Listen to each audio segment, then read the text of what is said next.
अरण्य विहारिणो वंदे विशुद्ध विज्ञानो कपीश्वरा कपीश्वरो। तो श्री रामचरित मानस के विषय में मैं आपको कुछ बातें बता रहा हूँ, आप ध्यान से सुनना। और कोई प्रश्न हो तो आप अपना भी पूछ सकते हो। जो श्री रामचरित मानस है जिसका पाठ आपने रखवाया है, ये गोस्वामी तुलसीदास जी ने लिखी है। और गोस्वामी तुलसीदास जी ने इसको अवधी भाषा में लिखा है। किसमें लिखा है? अवधी भाषा में लिखा है। और जो हनुमान प्रसाद पोद्दार जी हैं, हनुमान प्रसाद पोद्दार जी और भी बहुत सारे संत जो गीता प्लस गोरखपुर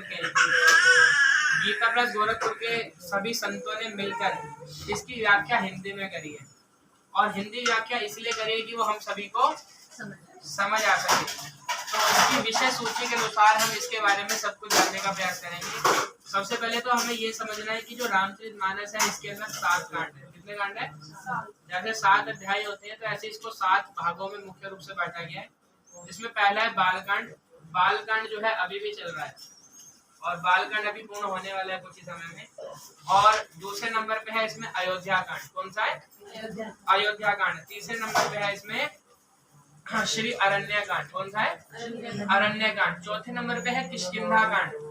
और 5वें नंबर पे है सुंदर कांड। इसके बारे में तो आप सभी जानते हो।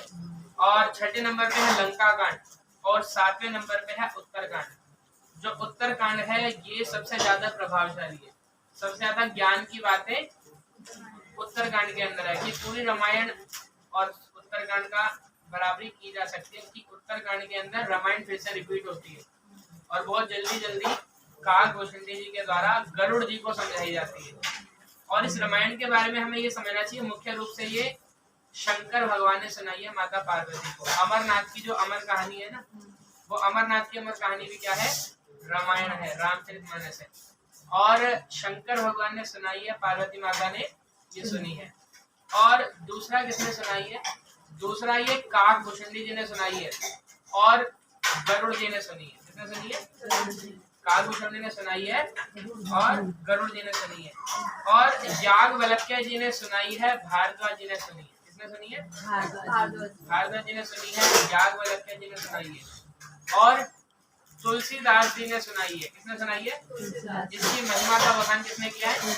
तुलसीदास जी ने किया है। तो हम इसको थोड़ा सा और समझने का प्रयास करते हैं। अगर रामचरितमानस हम घर में पढ़ना चाहें, आराम से पढ़ना चाहें, तो इस रामचरितमानस को 30 दिन में पढ़ा जा सकता है। कितने दिन में? 30 दिन के अंदर अगर आप आज शुरू करो तो इसको मास पारायण के विश्राम के रूप में जाना जाता है। कि हर महीने में अगर इसने पढ़नी हो तो 30 भागों में रामायण को बांटा गया जिसे व्यक्ति आसानी से पढ़ सके और समझ सके। और कुछ लोग नवरात्र में पाठ करते हैं तो नवाहन पारायण के हिसाब से भी इसको बांटा गया। और जो बालकांड है उसके अंदर सबसे पहले गुरु वंदना है, मंगलाचार है, परमात्मा का ध्यान किया गया, स्मरण किया गया। और उसके बाद ब्राह्मणों के बारे में बताया गया है, संतों का विषय बताया गया है। और उसके बाद संत और असंत, अर्थात तुलसीदास जी कहते हैं कि चाहे असंत जो होते हैं ना, वो ऊपर से वेशभूषा बना लेते हैं संतों जैसे। कैसे बना लेते हैं? संतों जैसे वेशभूषा बना लेते हैं। तो उनको देख कर भी लोगों का उद्धार हो जाता है। उनका कोई दर्शन करता है, उनके भले संपर्क में ना आए, उनसे बात ना करे, लेकिन उनका सिर्फ दर्शन कर ले तो दर्शन करने से भी, क्योंकि दर्शन करते ही उसको परमात्मा का ध्यान आता है। तो इसलिए संतों और असंतों की सभी की वंदना करिए। क्योंकि जो असंत लोग होते हैं, जो हमारी बुराई करते हैं, हमारी निंदा चुगली करते हैं, ऐसे लोग जो होते हैं ना, ऐसे लोग भी हमारे ना बहुत बड़ा फायदा करते हैं। क्या करते हैं? कैसे करते हैं फायदा हमारा? जो निंदा चुगली करते हैं वो कैसे फायदा करते हैं? वो ऐसे फायदा करते हैं कि हमारी सारी बुराइयां निकाल लेते हैं। क्या कर लेते हैं? सारी बुराइयां निकाल लेते हैं, सारी बुराइयां बता देते हैं। और जब बुराइयां निकल जाती है तो क्या रह जाती है? अच्छाई रह जाती है। और उसके बाद राम रूप से जीव मात्र की वंदना। तुलसीदास जी की दीनता की, जो राम जी है ना, राम जी के लिए कहा जाता है कि दाता एक राम भिखारी सारी दुनिया। राम एक देवता और पुजारी सारी दुनिया। जो राम है वो राम इस विश्व ब्रह्मांड के स्वामी है। और राम का ज्ञान मार्ग से, भक्ति मार्ग से, कर्म मार्ग से किस प्रकार से उपासना की जाए, कैसे राम जी खुश होते हैं, कैसे राम जी प्रसन्न होते हैं, तो उस सभी के विषय में तुलसीदास जी ने बहुत सरल भाषा में स्पष्ट किया है। जैसे तुलसीदास जी ने बहुत अच्छा बताया कि निर्मल मन जन सो मही पावा। राम जी क्या कहते हैं? कि निर्मल मन जन सो वही पावा मोहे कपट छल छिद्र न भावा। कि राम कहते हैं कि मुझे सिर्फ वही पसंद है जिसका मन निर्मल है, चाहे उसने इतने सारे ग्रंथ ना पढ़ रखे हो, बहुत सारी साधना ना कर रखी हो, सिर्फ एक काम कर रखा हो। क्या काम कर रखा हो? अपने मन को साफ कर रखा हो, निर्मल कर रखा हो। और तुलसीदास जी कहते हैं मैंने ये जो कविता लिखी है, कविता के रूप में ये, अगर इसको हिंदी में ना पढ़ो तो कविता के जैसी है। जो अवध के लोग हैं उनको ये सीधा समझ आती है, हम लोग अवधी बोलते नहीं, इसलिए हमें हिंदी पढ़नी पड़ती है समझने के लिए।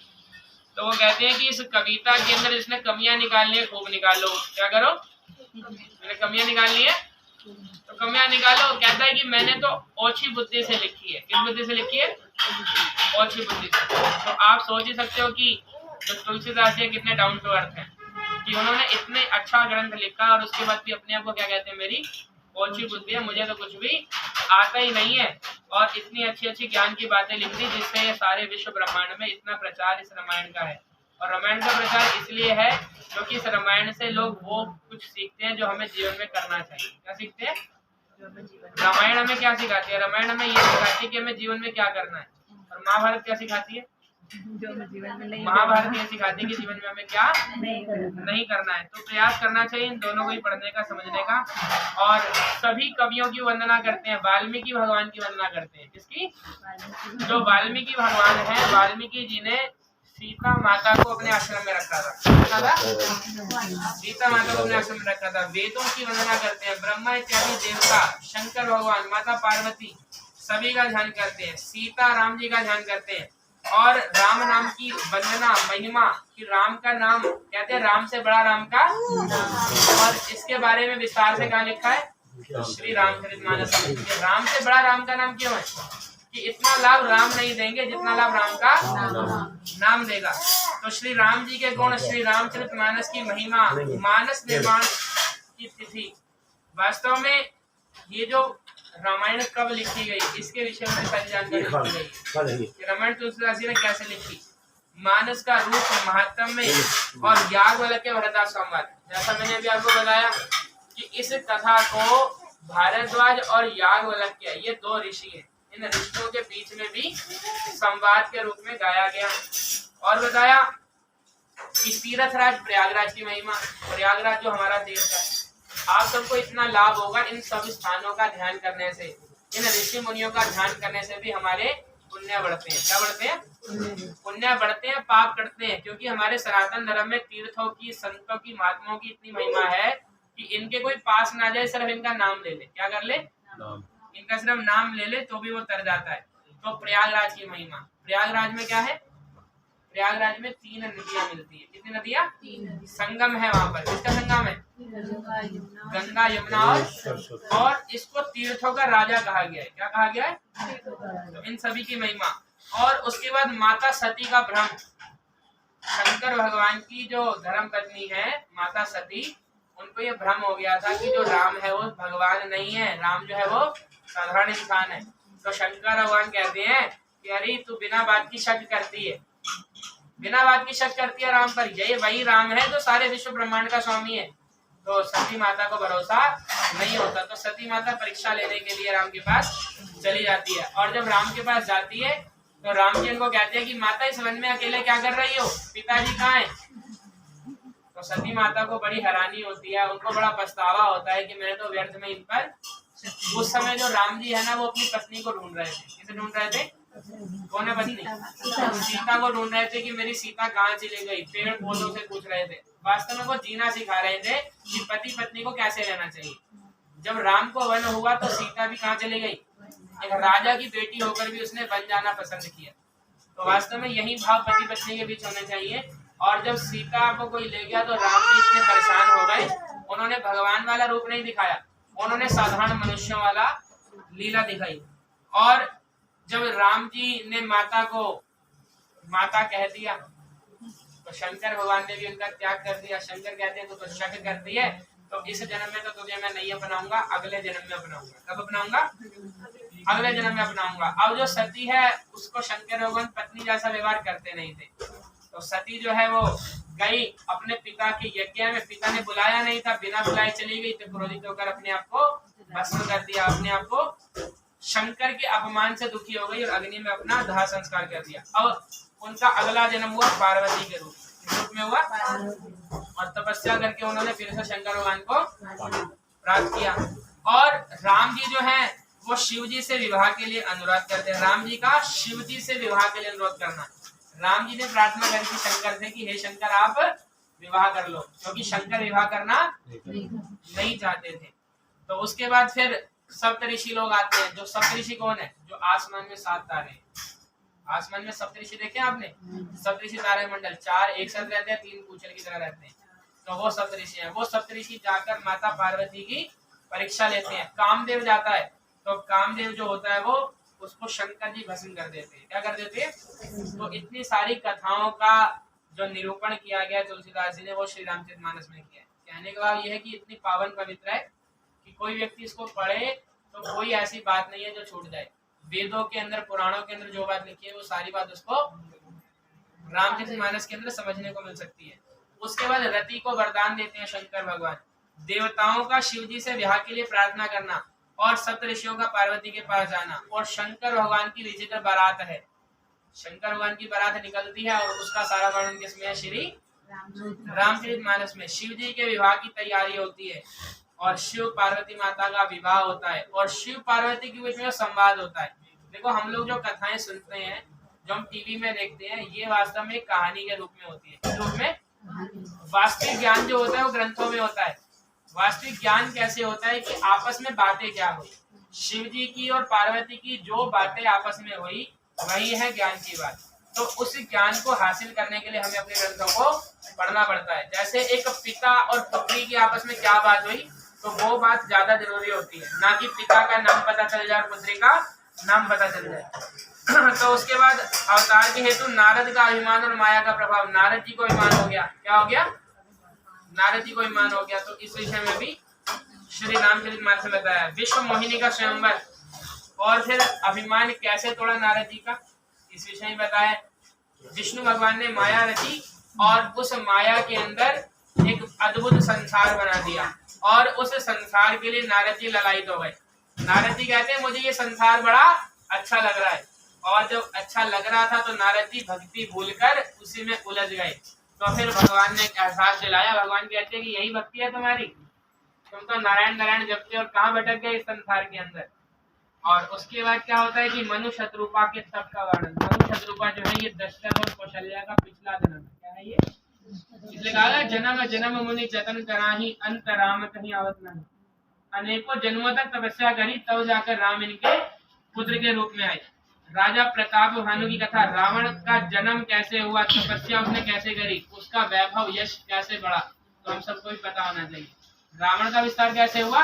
रावण ने खूब तपस्या करी, और तपस्या किसकी करी? शंकर भगवान की। शंकर अवर रानी है, और शंकर का जो ध्यान करते हैं ना, तो शंकर आंखें बंद करके उसको देते हैं। वो कभी नहीं देखते कि सामने वाला पापी है या पुण्यात्मा। वो तो सिर्फ ये देखते हैं कि इसने मेहनत करी है तो मेहनत का फल इसको मिलना चाहिए। पृथ्वी पर देवता आदि की करोड़ पुकार।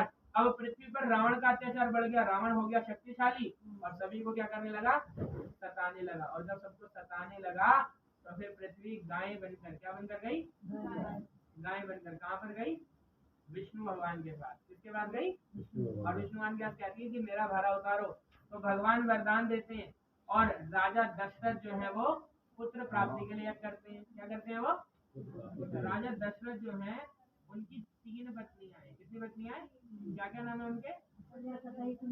कौशल्या, केकई और सुमित्रा। और तीनों रानियां जो है वो पुत्रेष्टि के बाद गर्भवती होती हैं। भगवान प्रकट होते हैं, और भगवान जब प्रकट होते हैं तो माता कौशल्या बता उन्हें क्या कहती है? माता कौशल्या कहती है कि सुनी वचन सुजाना रोदन खाना। माता कौशल्या कहती है कि आप विष्णु रूप में मत आओ, आप छोटे से बच्चे बन जाओ। क्या बन जाओ?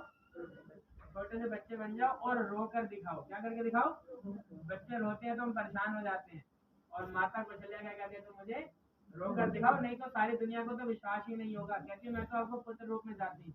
तो भगवान कहते हैं मुझे तो रोना आता ही नहीं, मैं कभी रोया ही नहीं। तो भगवान कहते, तुलसीदास जी कहते हैं कि सुनी वचन सुजाना रोदन ठाना हुई बालक स्वरूप। कि भगवान को ठाननी पड़ी कि कि अब मुझे रोना पड़ेगा। जैसे भगवान जब आते हैं तो ठान कर आते हैं कि मैं यहाँ पर जाऊंगा और जाकर उस कार्य को करके आऊंगा।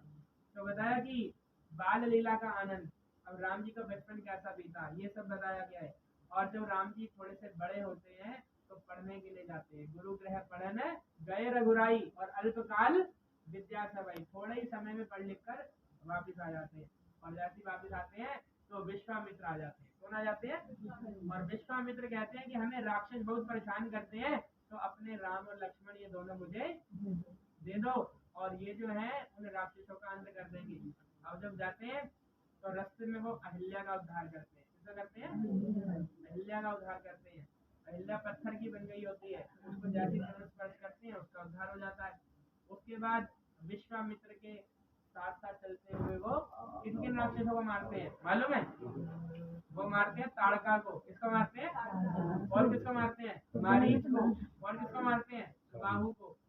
तो इन सब की खूब पिटाई करते हैं। ताड़का को मारते हैं और ताड़का को मारते समय घबराते हैं, मारते ही नहीं, कहते हैं ये तो लड़की है, इसको कैसे मारे? तो विश्वामित्र कहते हैं इसमें कोई लड़की वाला गुण नजर आ रहा है तुझे? ये क्या है? ये राक्षसी है। तो स्त्री के क्या गुण होते हैं, एक औरत किसे कहा जाता है, एक स्त्री किसे कहते हैं, कन्या किसे कहते हैं, तो ये सब व्याख्या जो है वो श्री रामचरितमानस में दी गई है, इसलिए इसको पढ़ते हैं। और अब क्या होता है, जब ताड़का मर जाती है तो फिर विश्वामित्र जी के पास बुलावा आता है सीता के स्वयंवर का। किसका आता है? तो सीता के स्वयंवर में जनक जी के दरबार में विश्वामित्र जी राम और लक्ष्मण को लेकर जाते हैं। किसे लेकर जाते हैं?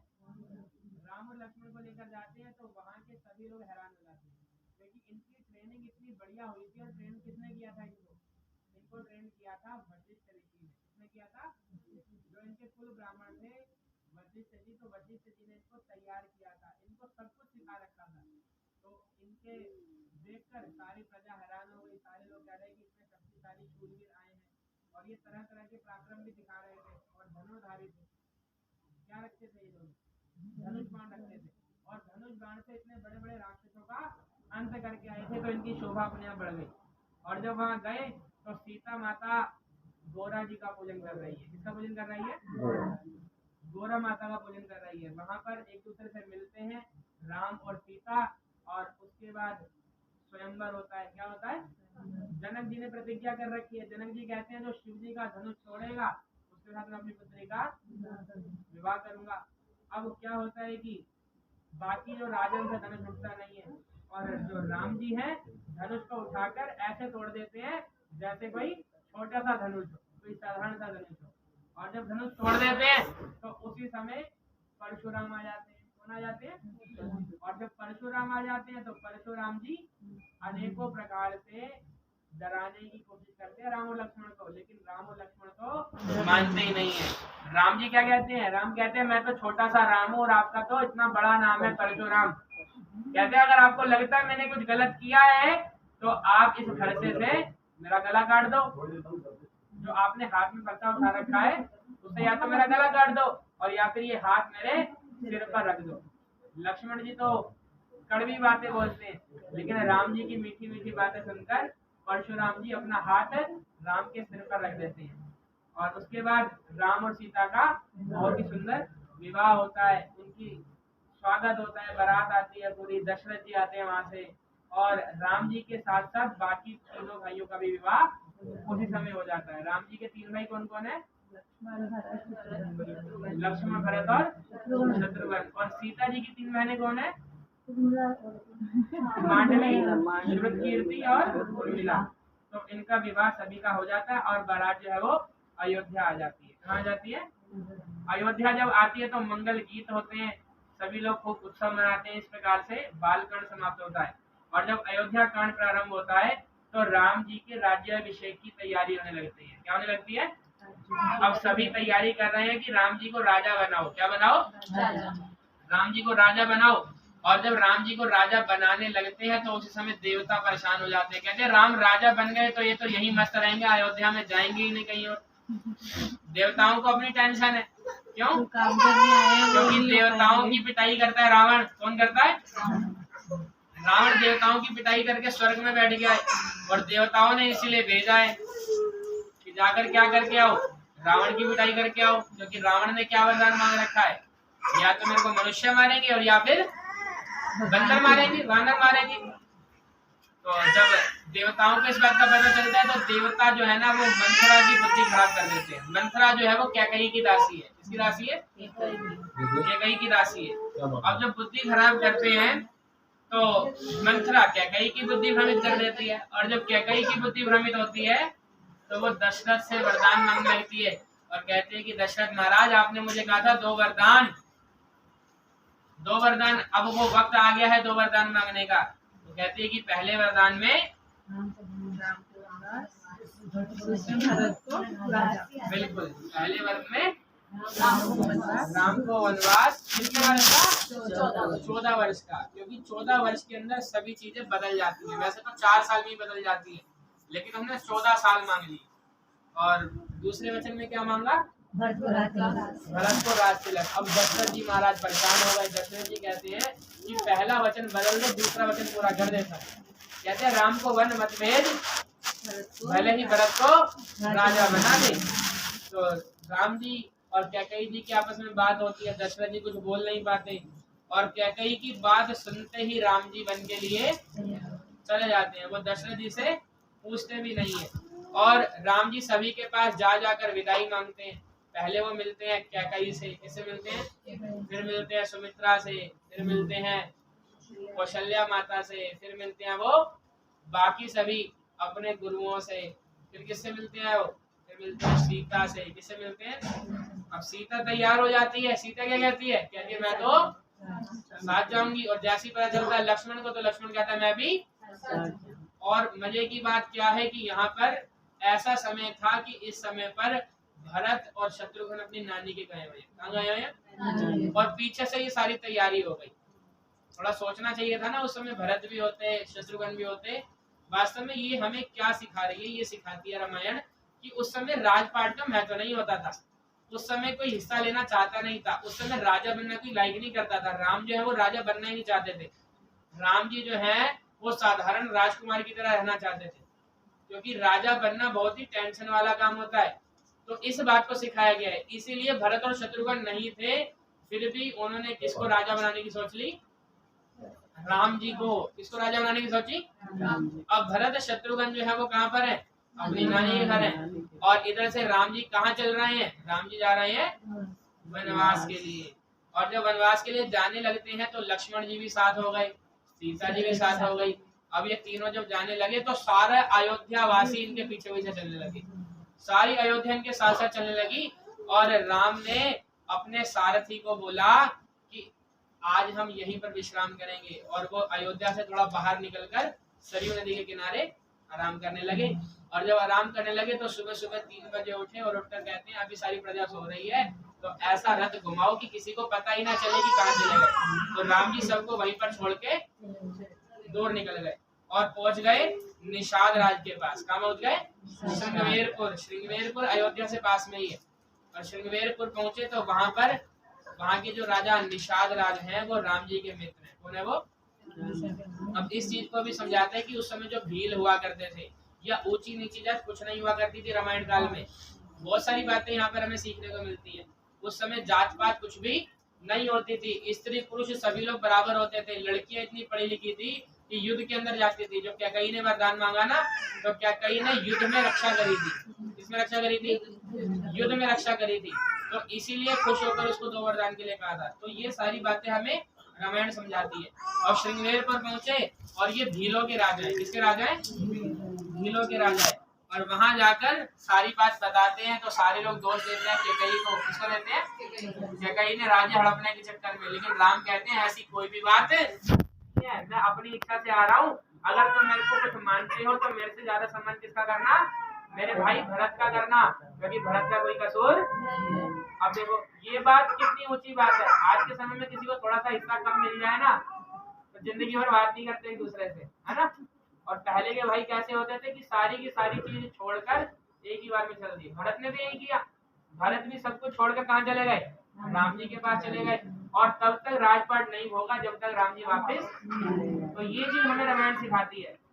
अब जब वहां पर पहुंचे तो निषाद राज जी को बड़ा गुस्सा आया, लेकिन निषाद राज जी के वहां पर खूब सेवा सम्मान राम जी की हुई।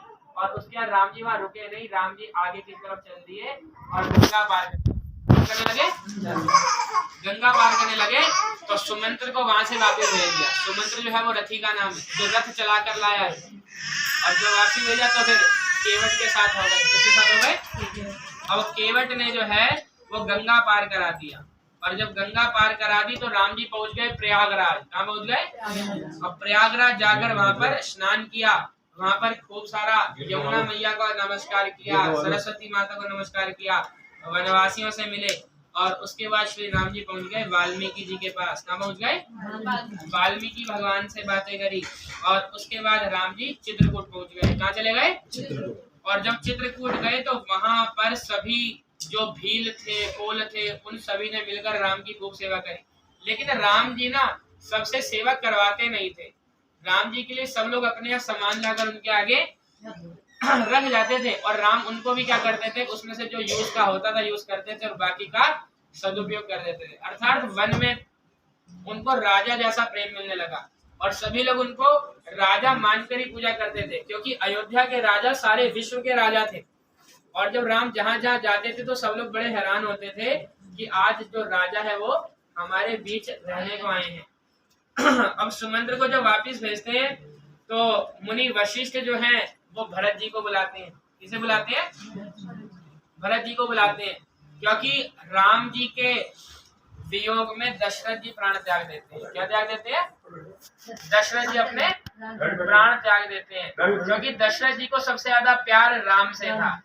राम जी छोड़कर वनवास चले गए तो इस बात का दशरथ जी को बहुत दुख था कि मैंने अपने पुत्र को कहाँ भेज दिया? वनवास में भेज दिया।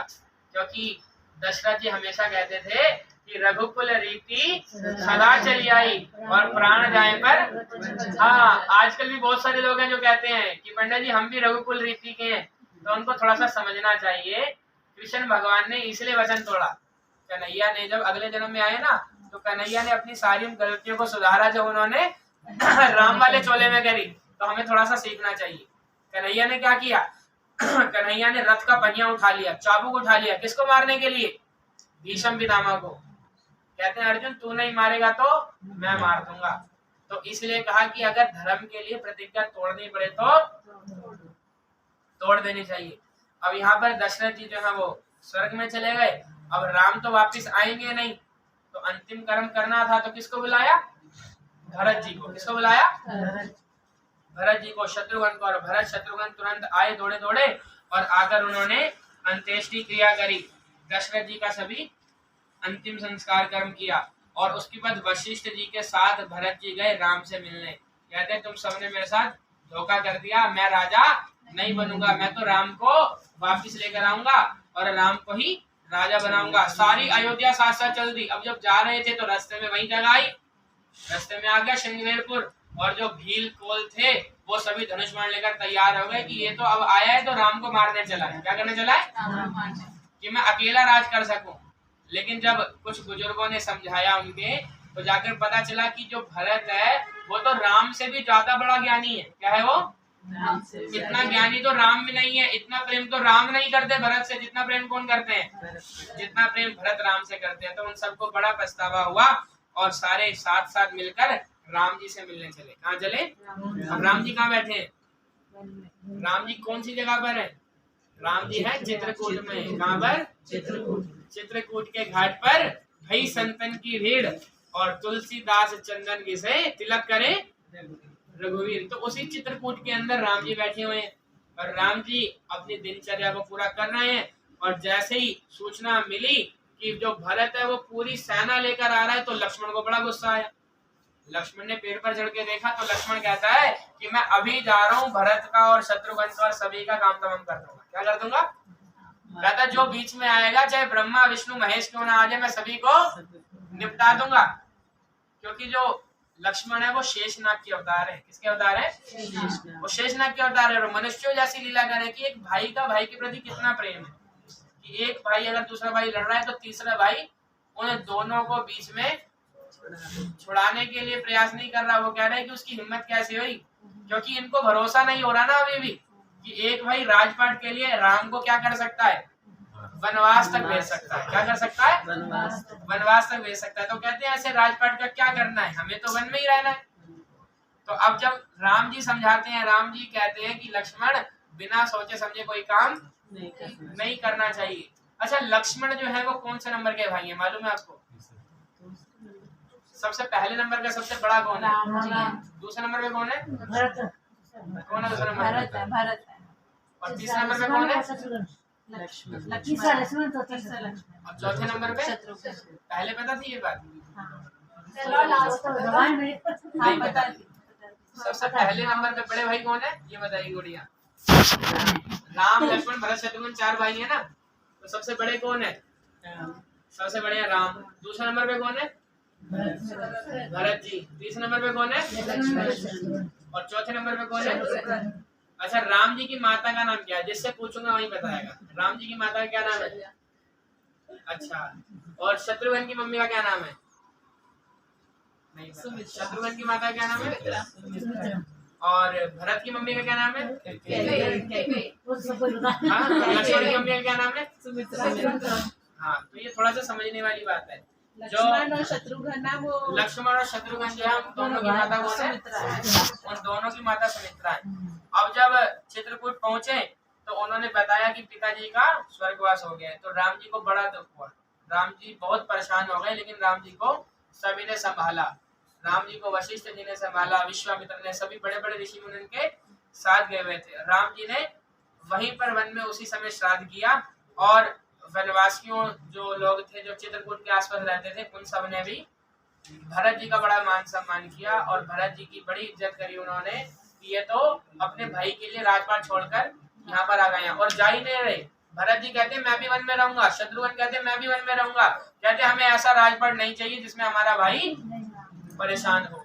और अब कैकेयी माता को बड़ी लज्जा आ रही है, वो बड़ी शर्मा रही है, बड़ी परेशान हो रही है, लेकिन राम जी सबसे पहले किसके पास जाते हैं? कैकेयी के पास। और कैकेयी को जाकर कहते हैं माता परेशान होने वाली कोई बात नहीं है, ये सब तो विधि के कारण हुआ है, और मैं तो अपने ही राज्य में हूँ, मैं तो राजमहल में हूँ, मुझे तो ये कुटिया भी राजमहल ज्यादा सुख देती है। तो राम जी बहुत मुश्किल से समझाकर भरत जी को वापिस भेजते हैं। इसको भेजते हैं तो भरत कहता है कि मैं आपकी चरण पादुका ले जाऊंगा, राज सिंहासन पर यहीं रहेगी, और मैं भी वन में रहूंगा। क्या रहूंगा मैं वन में रहता हुआ ध्यान रखूंगा सभी स्थानों का। और जब भरत आए थे तो साथ में जनक जी भी गए थे। कौन गए थे?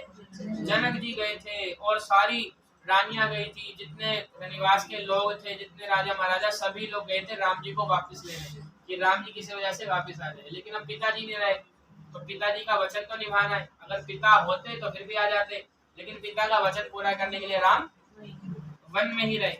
और बहुत समझाया राम जी ने। राम भरत का संवाद हुआ, विशेषकर ज्ञान जो है वो राम और भरत के संवाद में। जो बातें राम और भरत में हुई वो बातें अगर कोई भाई पढ़े तो वो कभी भी एक दूसरे से लड़ेगा नहीं, कभी भी परेशान नहीं होगा।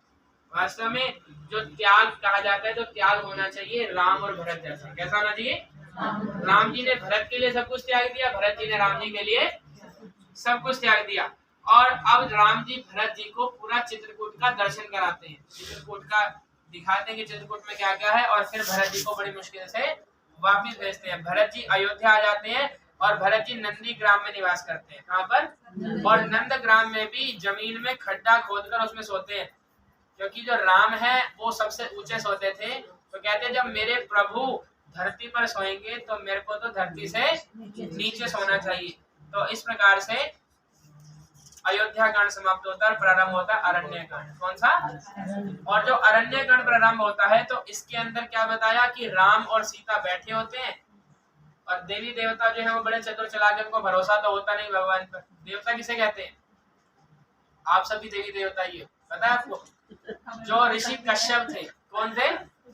कश्यप गोत्र है ना आपका। कश्यप जी की 2 पत्नियां थी, दीति और अदिति। तो दीति के जो बच्चे थे वो सारे थे असुर दानव दैत्य, और जो अदिति के पुत्र थे वो सारे थे देवी देवता। क्या थे वो? देवी देवता।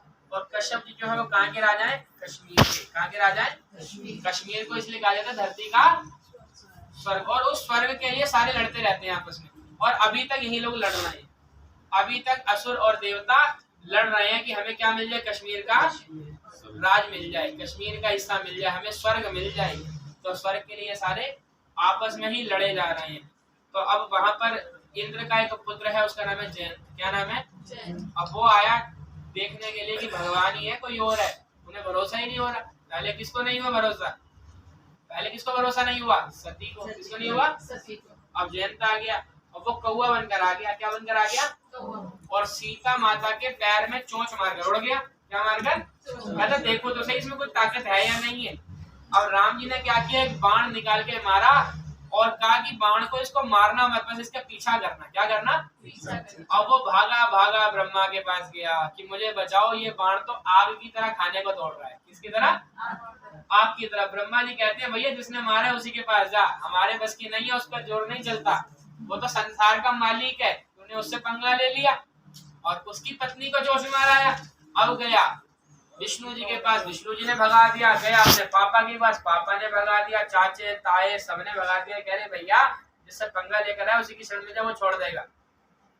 अब ब्रह्मा जी के पास गया, नारद जी ने समझाया, कहते हैं भैया वहीं चला जा, कोई फायदा नहीं भागने का, नहीं तो भस्म हो जाएगा। तो भागा भागा कहां पर आया वापसी?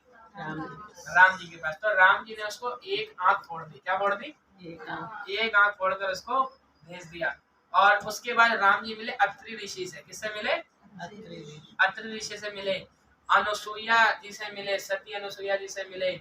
और चित्रकूट कभी जाओगे तो वहां पर इन सब के मंदिर है, और कोशिश करो वहाँ दर्शन करके आओ, बहुत अच्छा आनंद आता है वहां पर। मैं जीवन में 2 बार जा चुका हूँ। तो सती अनुसुईया जी जो है उन्होंने पतिव्रत धर्म के विषय में सीता जी को बहुत समझाया। और राम जी अब ऋषि मुनियों से मिलने लगे। किससे मिलने लगे? ऋषि मुनियों से मिलने लगे, शरभंग जी से मिले। और उसके बाद विराध नाम के राक्षस को मारा। किसको मारा? विराध नाम के। तो संत महात्मा जो थे वो राम जी को ले गए और राम जी को बहुत सारी हड्डियां दिखाई। क्या दिखाई? हड्डियां दिखाई, अस्थियां पड़ी हुई थी।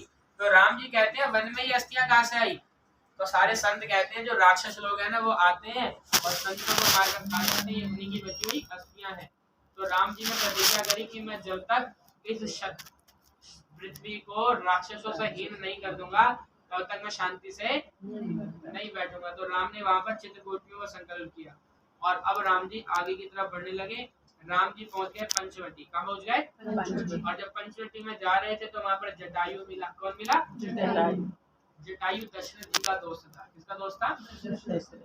तो जटायु कहते हैं कि आप यहाँ पर आराम से रहो, यहाँ पर कोई आपको परेशान नहीं करेगा, मैं यहाँ पर आसपास ही रहता हूँ और मैं सब ध्यान रखता हूँ। क्योंकि जहाँ पर चित्रकूट में राम जी रहते थे ना वहाँ पर बहुत सारे लोग आते रहते थे मिलने। राम जी वहां से पहुंच गए थे नासिक। कहाँ पहुंच गए थे? तो ये नासिक पंचवटी जो है ना वो नासिक में, नासिक जो है वो कहाँ पर पड़ता है? महाराष्ट्र। कहाँ पड़ता है? तो उत्तर प्रदेश से महाराष्ट्र, जो आज के समय महाराष्ट्र है, वहां पहुंच गए और वहां पर राम जी रहने लगे। अब वहां पर आ गई शूर्पणखा। कौन आ गई? क्योंकि इनका राज था यहाँ तक। अयोध्या कहाँ है, महाराष्ट्र कहाँ है, तो लंका में ये रहते थे। लंका से आगे का सारा राज इनका था। और शूर्पणखा वहां आई और शूर्पणखा आकर कोशिश करती है राम जी के साथ विवाह करने की, लक्ष्मण से विवाह करने की। दोनों पसंद आए लेकिन राम और लक्ष्मण को ये पसंद नहीं आई। अब जब उसको पता चला कि सीता की वजह से नहीं कर रहे तो सीता को खाने को दौड़े। तो राम जी ने इशारा किया तो लक्ष्मण ने गुस्से में आकर शूर्पणखा के नाक काट दी, कान काट दी, क्योंकि वो जबरदस्ती कर रही थी और सीता को मार ही डालना चाहती थी। क्या करना चाहती थी? मार ही डालना चाहती थी। तो बहुत ज्यादा इसने परेशान किया, तब जाकर इनको ऐसा कृत्य करना पड़ा। जबकि ये मारना नहीं चाहते थे, ये बहुत सम्मान करते। मैंने पहले बताया ना, वो तो ताड़का को भी नहीं मारना चाहते थे, जबकि ताड़का आग के गोले फेंक रही थी इनके ऊपर, लेकिन फिर भी कहते हैं लड़की है। तो उन्होंने उन्हीं की बात समझी कि लड़की वो होती है जिसमें लड़की वाले गुण हो। कौन होती है लड़की? स्त्री। वो होती है जिसमें स्त्री वाले गुण हो, जिसमें गुण ही ना हो। तो उनको पता चला कि जो शूर्पणखा इसने तो अपने पति को भी मरवा दिया। किसको मरवा दिया? इसके पति का नाम था विद्युत जिह्वा। क्या नाम था? विद्युत जिह्वा। तो ये जो है वो रावण को बड़ा परेशान कर रहा था, तो रावण से उसने उसको मरवा दिया। जब पता चला कि ये तो बिल्कुल ही बेकार है, तब जाकर उसके सिर्फ नाक कान काटे। क्या काटे? नाक कान काटे। और उसको इतना अपमान महसूस हुआ कि वो भागी भागी अपने भाइयों के पास गई, खरदूषण के पास। और खरदूषण हजारों राक्षसों की सेना लेकर आए। तो राम जी ने उन सब का विनाश कर दिया। राम जी ने सबका अंत कर दिया। और जब सब अंत का अंत कर दिया तो वो भागी भागी पहुंच गई रावण के पास। कहाँ गई? और रावण को जाकर कहते हैं कि तुम जाकर सीता को उठा लो। किसको उठा लो? क्योंकि सीता इतनी सुंदर है कि मंदोदरी भी उसके सामने कुछ नहीं है। जब इस प्रकार की बातें कही तो रावण भागा भागा आया और संत रूप में आया। किस रूप में आया? बाबा बनकर आया और आकर सीता को उठाकर, और जब सीता को उठाकर लेकर जाने लगा तो रास्ते में जटायु ने रोका। किसने रोका? तो जटायु के उसने पंख काट दिए। तो यहाँ पर भी बहुत सारी बातें सीखने वाली है। संक्षेप में करने की कोशिश कर रहा हूँ लेकिन कर नहीं पा रहा। अब हुआ क्या कि लक्ष्मण जी और राम जी ये दोनों चले गए सोने के हिरण के पीछे। कहाँ चले गए? यहाँ पर ये बात बताई गई है कि कभी लालच नहीं करना चाहिए। सीता जो है वो सोने का लालच करती थी। क्या करती थी? उसने कहा ये सोने का हिरण है, इसको पकड़ लो। और सोने के हिरण के चक्कर में अपने पति को भगाया, पति से ज्यादा मेहनत कराई। तो अपने पतियों से फालतू मेहनत नहीं करानी चाहिए। क्या करोगे सोने का? अब हुआ क्या कि वहां पर उसको भेज दिया और जब वहां पहुंच गए और अब पति पर भरोसा भी नहीं है। पति ने जो है उस पर भरोसा नहीं है। अब पति कोई जो राक्षस था उसने, वो हिरण जो था वो राक्षस था। वो कौन सा राक्षस था? वो सुबाहु था। कौन था वो? सुबाहु था। और सुबाहु असली रूप में आकर राम की आवाज निकालने लगा तो सीता ने लक्ष्मण को उल्टा सीधा बोल दिया। लक्ष्मण को कहते हैं कि तू भी तेज है, तू भी राम को मारना ही चाहता था, इसी बात का इंतजार कर रहा था कि राम मर जाए, तू तो भरत को मार ही लेगा तो तू राजा बन जाएगा। जब ऐसी ऐसी बातें बोली तो लक्ष्मण जी को मजबूरी में जाना पड़ा। और लक्ष्मण जी एक लक्ष्मण रेखा खींच गए। क्या खींच गए? एक लक्ष्मण रेखा खींच गए और कहते हैं इसको पार मत करियो। लेकिन सीता ने फिर भी वो लक्ष्मण रेखा पार कर दी। जबकि पति की इजाजत के बिना, पति की अनुमति के बिना अगर पत्नी व्रत भी रखती है तो उसको पाप लगता है। पत्नी अगर भगवान का नाम भी लेती है पति की अनुमति के बिना तो उसको दोष लगता है। कहने का भाव यह है कि पत्नी को अपने पति की परिवार की बात माननी चाहिए। तो उन्होंने बात नहीं मानी तो ना मानने का उनको ये नतीजा भोगना पड़ा। तो बहुत सारी ज्ञान की बातें जो है वो बड़ी विस्तार से रामायण के अंदर समझ में आ जाती हैं, तो कोशिश करनी चाहिए। अब क्या हुआ? राम जी ने उसको मार दिया जो सोने का हिरण बन के घूम रहा था। और रावण जो है वो चालाकी से सीता को उठाकर, इधर जो है वो जटायु जी भी मारे गए और जटायु जी का अंतिम कर्म किया। उसके बाद फिर कबंध का उद्धार किया। फिर राम जी मिले जाकर शबरी से। राम जी सीता को ढूंढने लगे। किसको ढूंढने लगे? सीता को ढूंढते ढूंढते वो उससे किससे मिले? शबरी से मिले। और शबरी को उन्होंने नवदा भक्ति बताई। क्या बताई? ये 9 की 9 भक्तियां शबरी। और शबरी जो है वो भील जाति की। किस जाति की?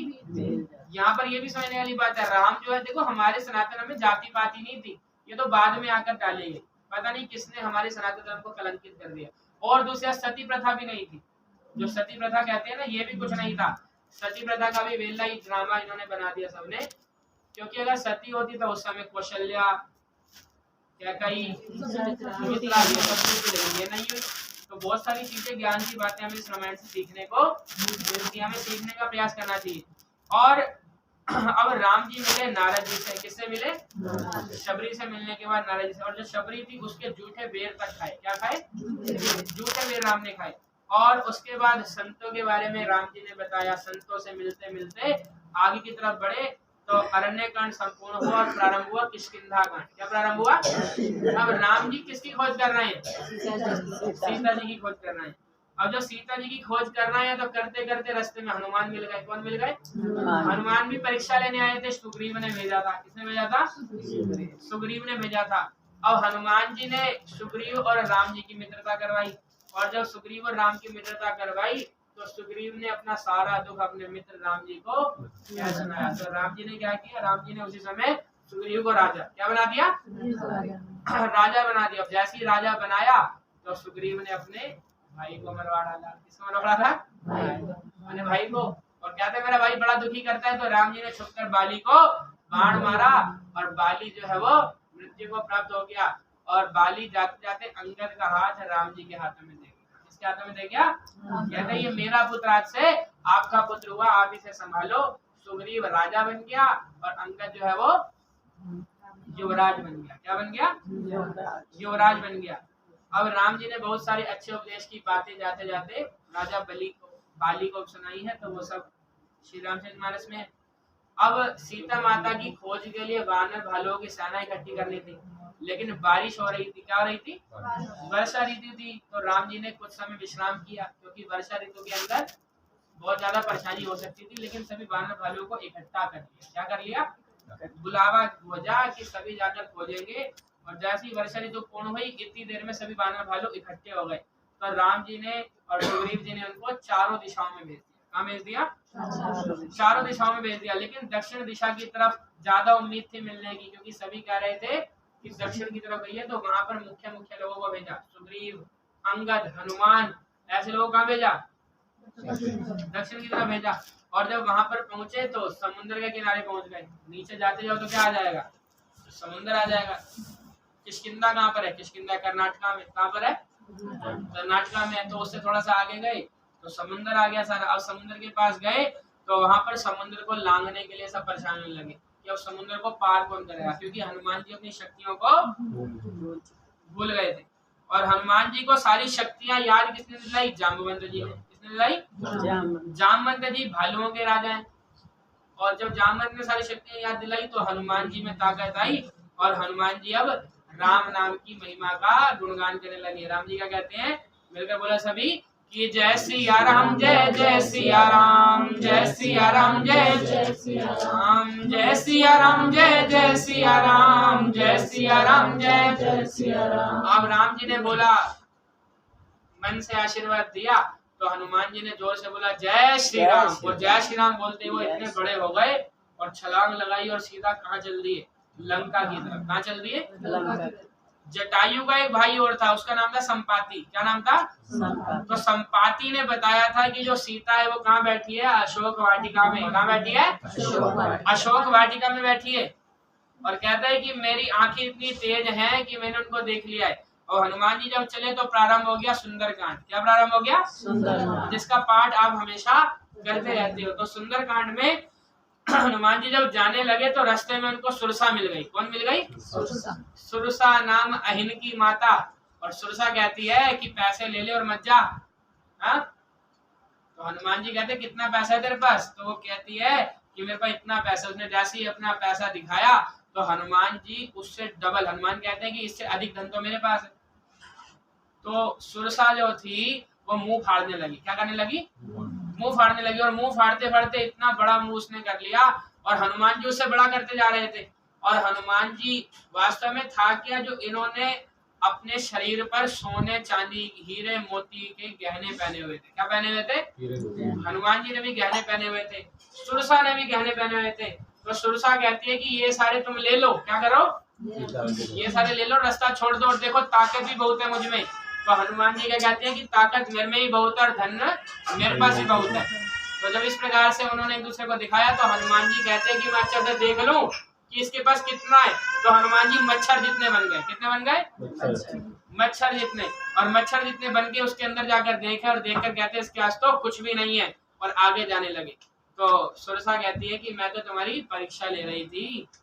मैं तो तुम्हारी कहीं रावण की लंका देखकर मन विचलित तो नहीं हो जाएगा। अभी मुझे किसी ने लिखकर भेजा मैसेज कि पंडित जी अच्छा हुआ राम वानर भालू लेकर गए। अगर इंसानों को लेकर जाते तो वो पैसा देकर रावण के साथ हो जाते। किसका हो जाते? क्योंकि मनुष्यों की तो फितरत ऐसी है ना, जहाँ धन मिले उसी तरफ हो जाते। हमारा भारत गुलाम क्यों हुआ? भारत गुलाम क्यों हुआ? पहले मुगलों ने लालच दिया पैसे का। किसका दिया? पैसे का लालच दिया, मुगलों को सारी बातें बता दी। फिर अंग्रेज है, अंग्रेजों ने पैसे का लालच दिया, उनके साथ हो गए। तो इसलिए बहुत सोचने समझने वाली बात है। मनुष्यों पर भरोसा बहुत ही सोच समझकर करना चाहिए। धन को देखकर अच्छों की नीयत बिगड़ जाती है। तो इसलिए हनुमान जी की परीक्षा ली गई। और जब हनुमान जी आगे बढ़े तो एक और राक्षसी आई और उस राक्षसी ने वो छाया पकड़ लेती थी। क्या पकड़ लेती थी? वो छाया पकड़ लेती। तो हनुमान जी ने उसकी भी वध किया और आगे की तरफ बढ़े।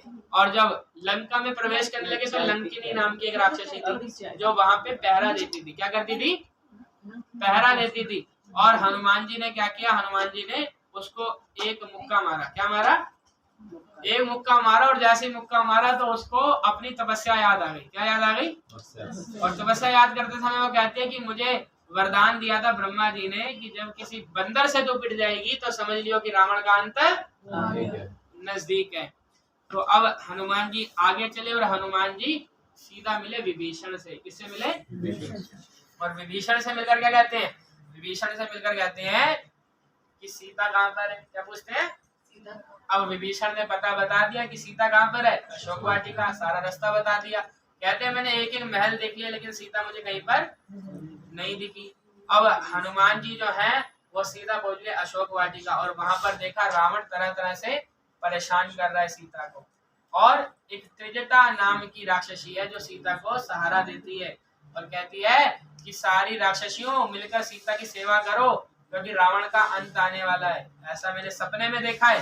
तो सारी डरकर, क्योंकि राक्षस जो होते हैं वो कम बुद्धि के होते हैं। किसके होते हैं? वो बुद्धि उनमें कम रहती है, भले ही वो मेहनत ज्यादा करते हैं। राक्षसों की एक सबसे अच्छी खासियत लगती है कि ये लोग दान करने में, तपस्या करने में आगे होते हैं। किसमें आगे होते हैं?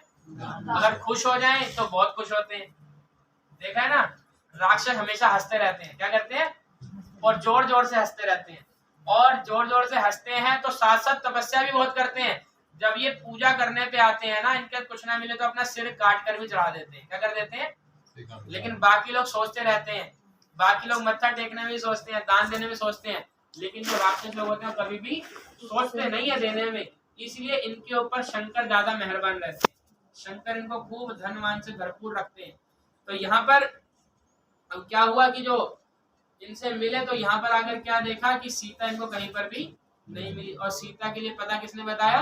विभीषण ने पता बताया। और जब विभीषण ने पता बताया तो हनुमान जी वहां जाकर देखते हैं कि रावण परेशान कर रहा है, सीता समझा रही है। तो हनुमान जी ने एक मुद्रिका फेंकी। क्या फेंकी? मुद्रिका फेंकी, जो मुद्रिका राम जी ने दी थी। किसने दी थी? राम जी ने सबको कोई ना कोई पहचान देकर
वानर भालू उन सबको लेकर कैसे पार गए। ये बहुत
धनुष्मान उठाया और जैसे ही धनुष्मान उठाया उसी समय समुंदर भागता भागता आ गया। कहता है महाराज मैं तो इसलिए नहीं आ रहा था कहीं आप रावण को जीत नहीं पाओगे और रावण फिर मेरी पिटाई कर देगा। क्या कर देगा?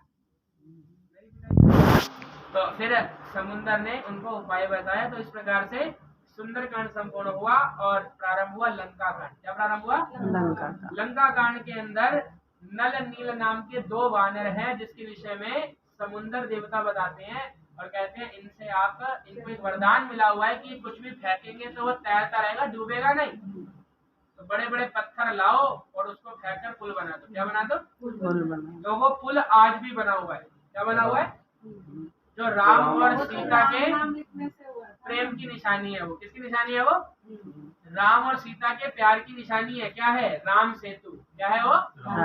राम सेतु। और वो राम सेतु आज तक है। इन्होंने इतने पत्थर और इतने वो डाले कि पूरी जगह ही भर दी। क्या कर दी? पूरी जगह, पूरा समुद्र की जो खाई थी वो सारी खाई किससे भर दी उन्होंने? पत्थरों से भर दी। और पत्थरों से भर भर कर उनको बांध दिया, रस्सों से, तनों से, उनसे बांधकर पूरा पुल तैयार कर दिया। और वो पुल कहाँ तक जाता है? लंका तक।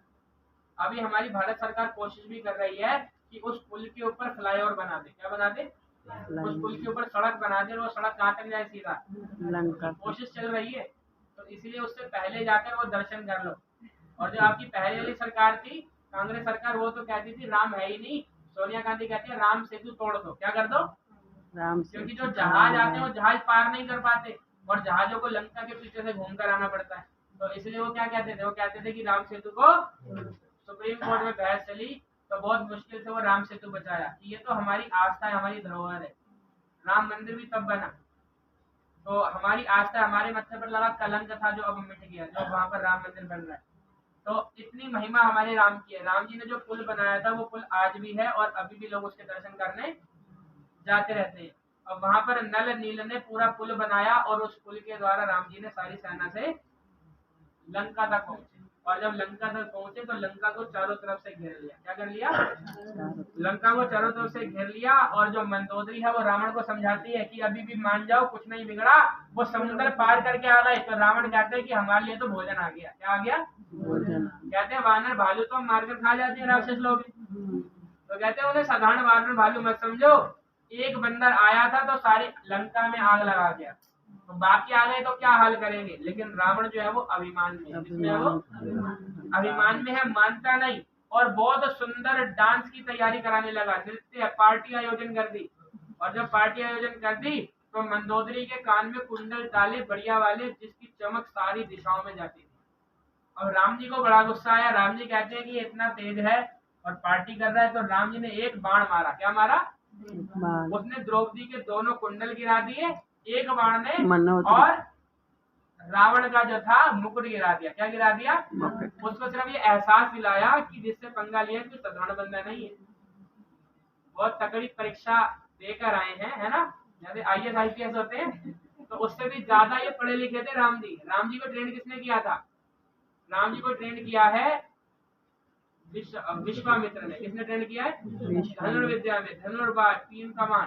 और ट्रेंड किसने किया? परशुराम ने। किसने किया है? परशुराम जी ने। और किसने ट्रेंड किया है? वशिष्ठ जी ने। किसने ट्रेंड किया है? तो इतने बड़े बड़े ऋषि मुनि, और रास्ते में वन में हजारों ऋषि मुनियों से आशीर्वाद लेकर आए, तो शक्ति बढ़ेगी ना। और वो आशीर्वाद में ऐसे नहीं देते सिर पे हाथ, वो सिखाते थे। क्या करते थे? वो कहते हैं काम कर, धनुष बाण उठा और ये मंत्र बोल, इसका जाप कर, निशाना लगा, और बड़े अच्छे से निशाना लगाना सिखाते थे और बड़े तरीके से बाण बनाना सिखाते थे। तो ऐसे इनकी तैयारी होती थी। तो थोड़ा हमें इसको समझना है, ये सिर्फ कोई एक चमत्कार नहीं था, इसके पीछे बहुत सारी प्रैक्टिकल बातें हैं जिनको हम जोड़ना चाहिए। लेकिन तुलसीदास जी ने, जब तुलसीदास जी भगत हैं, इसलिए उन्होंने राम जी को भगवान की तरह पूजा है। किसकी तरह पूजा है? अगर आप वाल्मीकि रामायण पढ़ोगे तो उसमें राम जी को एक साधारण मनुष्य की तरह बताया। किसकी तरह बताया? कि राम जी की तरह कोई भी व्यक्ति चाहे तो रह सकता है, जी सकता है। वो किसमें बताया गया है? वाल्मीकि रामायण के अंदर बताया गया। तो प्रयास करना चाहिए अपनी संतानों को राम जैसा बनाने का। कहते हैं कि बच्चे हो तो राम जैसे। किसके जैसे? पुत्र हो तो राम जैसा, पुत्री हो तो सीता जैसे। तो यहाँ पर क्या बताया? अब जब राम जी ने मंदोदरी के कानों के कुंडल गिरा दिए, रावण के मुकुट गिरा दिए, तो भी जो है रावण मानता नहीं था। मंदोदरी बार बार उसको समझाती है। अब राम जी भेजते हैं अंगद को। किसको भेजते हैं? अंगद को भेजते हैं। और अंगद जाकर पैर जमाता है और कहते हैं कि अगर मेरा पैर भी हिला दिया तो मैं वापिस चला जाऊंगा सारी सेना को लेकर, हम नहीं मानेंगे सीता को। अब इतनी बड़ी बात किसने बोल दी? अंगद ने बोल दिया। अंगद ने भी बोला जय श्री राम और पैर जमा दिया। कोई भी अंगद का पैर नहीं उठा, मेघनाथ भी नहीं हिला पाया। रावण आए तो रावण को कहते तो मेरे पैर क्यों पड़ता है, जाकर राम जी के पैर, राम के पैर पर। और रावण का जो मुकुट था वो उठाकर फेंक दिया। क्या फेंक दिया?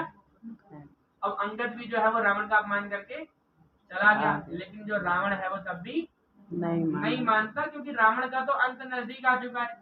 विभीषण ने समझाया तो विभीषण को लात मार के कहाँ भेज दिया? राम जी के पास आया। विभीषण को लात मार के देश निकाला दे दिया। विभीषण पहुंच गया राम जी के पास, और राम जी ने विभीषण का भी क्या किया? राज्याभिषेक कर दिया। क्या कर दिया? तो राम जी बहुत तगड़े पॉलिटिशियन थे। क्या थे वो? पॉलिटिशियन थे। वो क्या करते थे? शत्रु के भाई को राजा बना देते थे। क्या करते थे? राजा बना देते थे। अब राम जी के चक्कर में विभीषण ने अपने भाइयों को मरवा दिया। किसको मरवा दिया? अपने सारे परिवार को। और उधर सुग्रीव ने भी क्या किया? अपने सारे रिश्तेदारों को, भाइयों को मरवा दिया। बाली को मरवा दिया ना उसने। तो वास्तव में राम जी ने हर प्रकार की नीति सिखाई है कि नीति किस प्रकार से चलनी चाहिए। वास्तव में राम जी ने क्षत्रियों को जीना सिखाया है। किसको सिखाया है? कि क्षत्रियों को किस प्रकार से रहना चाहिए। एक ब्राह्मण जो है वो ब्राह्मण होकर इतना बिगड़ गया, और ब्राह्मण जो है वो सबका राजा बनकर बैठ गया। ब्राह्मण जो है वो ब्रह्म राक्षस बन गया। क्या बन गया? तो क्यों बन गया? क्योंकि कहीं ना कहीं क्षत्रिय कमजोर थे। क्या थे? क्षत्रियों की होती है राजनीति। क्या होती है? ब्राह्मण की होती है धर्म नीति। क्या होती है? वैश्य की होती है व्यापार नीति। क्या होती है? और शूद्र की होती है सेवा नीति। क्या होती है? तो हमें अपनी अपनी नीति पर चलना चाहिए। ब्राह्मण को ब्राह्मण कर्म करना चाहिए, क्षत्रिय को राजा बनने का, राज धर्म पे चलने का प्रयास करना चाहिए, बनियों को व्यापार करना चाहिए, और शूद्रों को सेवा नीति पर चलना चाहिए। तभी इनका भला होता है, अन्यथा बाकी सब लोग बिगड़ जाते हैं। तो अब क्या हुआ? रावण के पास से जब विभीषण गया तो आ गया राम की शरण में। कहाँ आ गया? और अब हुआ युद्ध प्रारंभ। क्या हुआ? अब जो युद्ध प्रारंभ हुआ तो इतना भयंकर युद्ध हुआ कि वो युद्ध खत्म ही होने का नाम नहीं ले रहा। इधर राक्षस भी मजबूत है, इधर से सेना भी, राम जी की सेना मजबूत है। और खूब जब युद्ध हुआ तो रावण को बहुत लोग समझाने लगे, लेकिन रावण माने ना। अब मेघनाथ आया युद्ध में, तो मेघनाथ ने शक्ति मारी। क्या मारी? शक्ति मारी। और हनुमान जी ने संजीवनी बूटी लेकर आए। क्या लेकर आए हनुमान जी? संजीवनी बूटी लेकर आए। सुखैन वैद्य को लेकर आए और लाकर उन्होंने बचाया लक्ष्मण जी को। और लक्ष्मण जी को जब बचाया तो फिर लक्ष्मण जी ने मेघनाथ का वध किया। किसका वध किया? और जब हनुमान जी गए थे संजीवनी बूटी लेने के लिए, तो उस समय क्या हुआ था? उस समय रास्ते में रावण ने कालनेमी नाम के राक्षस को भेजा। किसको भेजा? कालनेमी नाम के राक्षस को। ये भी साधु बनकर बैठ गया। क्या बनकर बैठ गया? साधु बनकर बैठ गया। और किसका रास्ता रोकने लगा? हनुमान जी। और हनुमान जी फंस गए। इसीलिए कहा जाता है कि रावण और कालनेमी जैसे साधु संतों से बचने की कोशिश करनी चाहिए। सारे संत अच्छे नहीं होते, संत में कुछ कैसे कैसे आ जाते हैं, रावण और काल में जैसे, तो उनसे बचने का प्रयास व्यक्ति को, ये सारी बातें क्यों की गई रामायण के अंदर कि व्यक्ति इन सब चीजों को समझ सके, सारी दुनियादारी सीख सके। तो दुनिया में हमें क्या करना है क्या नहीं करना, ये सब क्या सिखाती है रामायण। क्योंकि संसार के अंदर अच्छे व्यक्ति के द्वारा भी लोग ठगे जा सकते हैं, अच्छा व्यक्ति के द्वारा नहीं, जो अच्छे होने का दिखावा करे, इसके द्वारा, क्योंकि संसार में लोग दिखावा ज्यादा करते हैं, क्या करते हैं, तो जो दिखावा करे तो उससे व्यक्ति को समझ जाना चाहिए। जैसे रावण ने दिखावा किया, जैसे काल नेमी ने दिखावा किया, अब काल नेमी का उद्धार हनुमान जी ने कर दिया, और हनुमान जी ने आकर लक्ष्मण जी को जीवन दान दिया, और लक्ष्मण जी ने मेघनाथ का वध किया। किसका वध किया? अब जब मेघनाथ भी मारा गया तो रावण को बड़ा गुस्सा आया। अब रावण के पास कोई और सेना नायक बचा, तो रावण ने अपने भाई कुंभकर्ण को जगाया। किसको जगाया? आया तो कुंभकर्ण और रावण के बीच में बहुत अच्छी ज्ञान की बात है, उसे हमें समझने का प्रयास करना है। कुंभकर्ण ने भी रावण को समझाया, लेकिन रावण फिर भी, और जब रावण नहीं माना तो कुंभकर्ण युद्ध लड़ने गया और कुंभकर्ण युद्ध में मारा गया। और जब कुंभकर्ण भी युद्ध में मारा गया तो फिर रावण अकेला, और रावण युद्ध लड़ने के लिए आया, और रावण और राम में बड़ा भयंकर युद्ध हुआ, और 18 दिन तक ये हवा में लड़ते रहे। किसमें लड़ते रहे? हवा में लड़ते रहे। रावण अपने रथ पर आया था, और राम के लिए देवराज इंद्र ने अपना रथ भेजा। किसने भेजा? इंद्र ने अपना रथ भेजा। और रावण जो था उसको बार बार राम जी मारते नहीं थे, राम जी के मन में बार बार आता था ये ब्राह्मण है, क्या है ये, जैसे अभी आपने कहा ना ब्राह्मण है, तो ब्राह्मण समझकर राम जी मारते नहीं थे, राम जी उसको बार बार मूर्छित करके परेशान करके वापस भेज देते थे, और रावण इसको मारते नहीं थे। रावण को मारते नहीं कि रावण क्या है, ब्राह्मण है। और राम जी जीवन भर इसको मारने के बाद पछतावा भी करते रहे कि मैंने एक बहुत ही पढ़े लिखे बंदे को मृत्यु दंड दिया, समझा नहीं पाया। तो थोड़ा सा इसको भी समझना कि समझदार हो तो उसको ऐसी सजा नहीं देनी चाहिए जिससे उसका नाश हो जाए। क्योंकि रावण तो स्वर्ग से सीढ़ी लगाना चाहता था। क्या करना चाहता था? कि लोग जो है वो मृत्यु लोक में पैदा हो और सीधा कहाँ पहुंच जाए, स्वर्ग पहुंच जाए। तो रावण की तो ये सोच थी, लेकिन रावण जो है वो बिगड़ गया। किसके द्वारा बिगड़ गया? नाना नानी मामा मामी। इसीलिए बच्चों को कहते हैं ज्यादा मामू नानियों में नहीं रहना चाहिए, क्यों, वहां जाकर बच्चे क्या हो जाते हैं, लाड़ प्यार में बिगड़ जाते हैं। तो ये सबसे बड़ी चीज रामायण सिखाती है। ऐसा हर जगह नहीं होता, कभी कभी सुधर भी जाते हैं, तो परिस्थितियां देखी जाती हैं, परिस्थिति के अनुसार व्यक्ति को चलना चाहिए। और अब हुआ क्या, अब राम और रावण का युद्ध हो रहा था, तो विभीषण आकर कहता है कि इसने एक वरदान मांगा था, अगर इसकी नाभि में अमृत कुंड सूखेगा तभी ये मरेगा। तो राम ने 10 बाण लगातार मारे, जिन्होंने रावण का सर्वनाश कर दिया, और रावण जो है वो मारा गया। रावण जब मारा गया तो राम को तो कोई ऐसी खुशी थी नहीं, क्योंकि राम तो कभी आते ही नहीं। राम किस लिए आते हैं? राम आते हैं विप्रधेन सुर संत हित लीन मनुज अवतार। राम जी किसके लिए आते हैं? राम जी आते हैं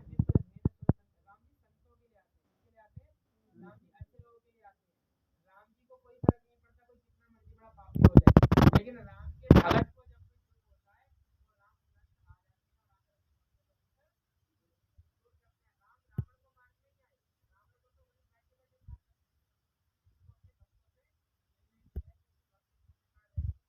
मार रावण बनने वाला था। तो लक्ष्मण जी को रावण ने बहुत सारी अच्छी अच्छी बातें बताई, और अच्छी बातें बताते हुए कहा कि भाई भाई को एक होकर रहना चाहिए। कैसे रहना चाहिए? भाई को भाई की बात माननी चाहिए। और अब जो है सभी को भेजा और कहा कि सीता को लेकर आओ, सीता को लेकर आओ। राम जी के वरदान से राम को जा नहीं सकते थे, राम वन में गए थे, और सीता माता आई और युद्ध का राज्य क्या किया, किसने का राज्य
राम के अलावा कोई आया है तो ये अग्नि में जलकर मैं भस्म हो जाऊं, तो ऐसा बोलकर वो अग्नि में से निकल गई। तो सभी लोग बड़े परेशान हुए, लेकिन राम और सीता तो इस बात को अच्छे से जानते थे। तो जब अग्नि परीक्षा में सफल हुई तो देवताओं ने प्रार्थना करी, सभी देवी देवता आए, सभी देवी देवताओं के काम सिद्ध हो गए। और इधर अयोध्या जाने का भी टाइम आ गया। अयोध्या के अंदर जो भरत जी हैं वो अग्नि जलाकर बैठे हैं। वो कहते हैं अगर राम एक दिन भी लेट हो गए तो मैं क्या करूंगा, अग्नि में अपने आप की आहुति दे दूंगा, अग्नि में प्रवेश कर जाऊंगा। प्रेम देखो यहाँ पर भरत का कितना है। वो कहते हैं कि भैया राम आए, और अब जब राम जी पहुंचने लगे तो राम जी ने भेज दिया हनुमान जी को। किसको भेजा? हनुमान जी को पहले भेजा और कहा कि जाकर बता दो कि राम आने वाले हैं, तो थोड़ा ठंड रखे, सब्र करके रखे, आ रहे हैं, कहीं नहीं जा रहे। तो उधर भरत जी थोड़ा शांत हो गए और अयोध्या के अंदर गाजे बाजे बजने लगे। और जो दिवाली का त्योहार मनाते हैं, तो दिवाली का त्योहार क्यों मनाते हैं? राम जी वनवास पूरा करके आए थे और वहां पर तैयारी होने लगी। और राम जी ने क्या किया, विभीषण ने उसी समय क्या किया, अपने जितना राजमहल के अंदर जितना धन था वो सारा धन अपने पुष्प के पर भरा और सभी वानर भालुओं पर फेंक दिया। किस पर फेंक दिया? वानर भालुओं पर। लेकिन वानर भालुओं के लिए तो किसी काम का, वानर भालुओं ने वो सारा काम फेंक दिया, समुद्र में फेंक दिया। तो राम जी ने उनके ऊपर अमृत की वर्षा करवा दी। क्या करवा दी? तो वो सारे अमर हो गए। वो थे तो सारे देवी देवता ही, जो वानर भालू थे ये सारे देवी देवता थे जो राम जी की सहायता करने के लिए आए थे। अब राम जी जो है वो मुख्य मुख्य लोगों को साथ लेकर पुष्प विमान पर बैठकर कहाँ पहुंच गए? अयोध्या आ गए। और जब अयोध्या आ गए तो अयोध्या के अंदर भरत जी से मिले, हनुमान जी से मिले और सारी बातें आपस में करी। हनुमान जी ने बताया कि जब मैं संजीवनी बूटी लेकर आ रहा था तो भरत ने क्या किया था, मुझे तीर मार दिया था, जिसने मूर्छित होकर यहाँ पर गिर गया। और मैं टाइम से पहुंचा तो भरत की वजह से, क्योंकि भरत ने अपना जो बाण था वो मेरे पीछे लगा दिया था कि वो जल्दी से जल्दी पहुंचा दे। तो बताया कि अब राम जी का खूब स्वागत हुआ, भरत मिलाप हुआ, राम जी को फिर से राजा बनाया गया। क्या बनाया गया? राम जी को राजा बनाया गया।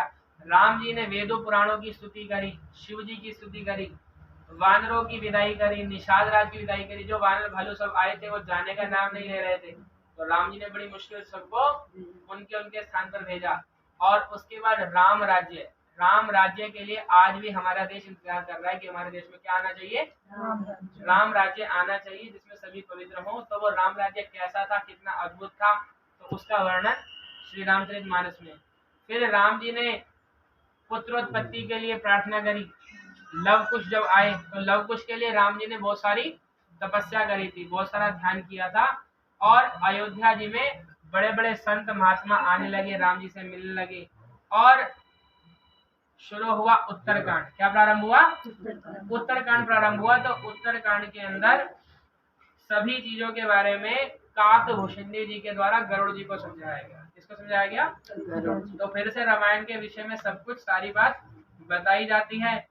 राम जी जो है वो अपने सभी भाइयों के साथ इस सारे विश्व का भ्रमण करते हैं। क्या करते हैं? सारे विश्व का भ्रमण करते हैं, सारे विश्व को देख कर आते हैं कि सारे विश्व में अब सुख शांति है या नहीं है। और सारे विश्व के अंदर सुख शांति प्रेम और आनंद बढ़ाते हैं। क्या बढ़ाते हैं? आनंद। और हम सब भी यही बढ़ाना चाहते हैं, सुख शांति प्रेम और आनंद। और अब जो है गरुड़ जी को जो मोह हुआ था उसके लिए गरुड़ जी को काकभूषणी जी के पास भेजा जाता है। काकभूषणी जी उनके सारे दुख दूर करते हैं। तो इस बात